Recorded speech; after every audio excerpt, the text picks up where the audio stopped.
C++ est partout, dans les systèmes d'exploitation, logiciels embarqués, consoles, bref, un incontournable. Et je me suis lancé un défi, créer un jeu en une semaine avec. Les moteurs c'est pas ce qui manque, mais j'ai décidé de m'en passer et utiliser la SDL2. C'est une bibliothèque de fonctions open source souvent utilisée pour créer des jeux et des logiciels. Dans cette vidéo, je vais t'expliquer comment j'ai codé un genre C++ sans moteur de jeu en seulement une semaine. Crois-moi, ce soir tu t'endormiras un peu plus malin.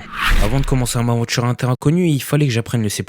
Donc j'ai lu des docs, regardé des vidéos, et après quelques recherches, je suis tombé sur cette playlist de codeur Gopher. Et franchement, c'était excellent. Même si t'as jamais codé de ta vie, tu peux suivre et comprendre. Il explique tout en détail, et t'enseigne des choses qui peuvent même te servir en dehors du game dev. Avec, j'ai pu apprendre plein de choses sur la programmation orientée objet. Il mélange code et humour, et il fait ça vraiment bien. Je conseille cette playlist à quiconque souhaitant apprendre les bases de la SDL2. Cela étant fait, j'ai voulu mettre en application ce que j'avais appris et j'ai décidé de faire un Pong. C'est un jeu plutôt simple en apparence, mais tu verras, il est plus complexe qu'il en a l'air. Je sais pas vous, moi il me fait penser au ping-pong.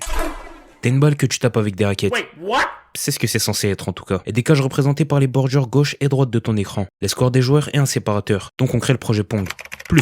Comme on code son moteur, il n'y a pas d'interface graphique. Ou sinon on peut faire son propre moteur de jeu, ce qui sera peut-être le sujet d'une autre vidéo. Pour l'instant on n'en est pas là. Donc on va commencer par créer une fenêtre. On lance et elle se ferme directement. Et c'est normal. En fait, tu crées une fenêtre mais tu lui dis pas comment se comporter après. Donc elle se lance et se ferme aussitôt. La plupart des logiciels ou applis que tu utilises tournent dans des boucles infinies. Et dans ces boucles infinies, une autre boucle infinie tourne en attente d'événements. Comme la saisie d'un caractère sur notre IDE. Ou encore la fermeture du programme. Je te donne un exemple avec du code et tu verras, c'est pas bien compliqué. Là on a une instruction, while, entre parenthèses running. Tant que le programme est lancé, la boucle tourne. Avec ces accolades, on définit le champ d'action de cette dernière. Ensuite, encore une while, entre parenthèses cette fois-ci, SDL poll event. À chaque tour de boucle, le programme vérifie s'il y a eu un événement. Là on indique que si l'événement correspond à SDL quit, la fermeture de la fenêtre, eh bien, rolling égale false, ce qui nous fait sortir de la boucle, donc du programme. Maintenant on définit la couleur de notre fenêtre avec cette fonction à l'aide du code RGB. Comme je veux du noir, je mets tout à 0. Et avec celle-ci, on affiche notre fenêtre à l'écran. Place au test. Compile, on lance. Et c'est super. On a une fenêtre qui se ferme quand on appuie sur la croix. Il nous faut maintenant créer nos joueurs, ou nos requêtes, enfin bref, cette chose. Et pour avoir cette forme, on va faire un rectangle, qu'on va ensuite dessiner à l'écran. On lui initialise sa position verticale, horizontale, sa largeur et sa hauteur. À l'écran, ça rend bien. Ça commence à ressembler à quelque chose. Ensuite, il faut qu'on code la balle et sa physique. Problème, avec la SDL2, il n'y a pas de moteur physique. Physique qu'on doit simuler du coup.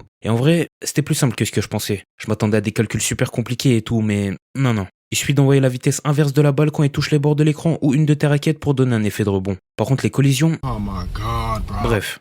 Pour les mouvements, je pense que c'était la partie la plus simple dans le développement du jeu. Ici, on se déplace en vertical et sur un seul axe, celui des ordonnées, ou l'axe X selon tes préférences. Avec ces conditions, on vérifie quelle touche est pressée. Si c'est la flèche du haut, on fait monter notre raquette. Oui. Pour monter avec la SDL2, on soustrait, parce que l'écran va de haut en bas. Donc pour te rapprocher du 0, le début de la hauteur de ta fenêtre, tu soustrais un maximum. Et pour aller vers la fin, 719 dans notre cas, t'additionnes un maximum. On vérifie aussi que la raquette ne sorte pas de l'écran. Et si ces deux conditions sont réunies, alors on fait bouger notre objet. Tu remarqueras qu'il y a deux rectangles alors que je suis tout seul. Bizarre. En fait, j'ai codé les mouvements du deuxième joueur. Pas parce que c'est trop dur de coder l'adversaire, plutôt parce qu'on pourra jamais perdre contre lui. Il lui suffirait de suivre la position Y de la balle. Finalement, il joue pas. Il suit simplement une coordonnée. Et crois-moi, pour ce genre de choses, les ordi sont meilleurs que nous. C'est pour ça que j'ai codé les mouvements du joueur 2. Et oui, je suis en train de jouer tout seul.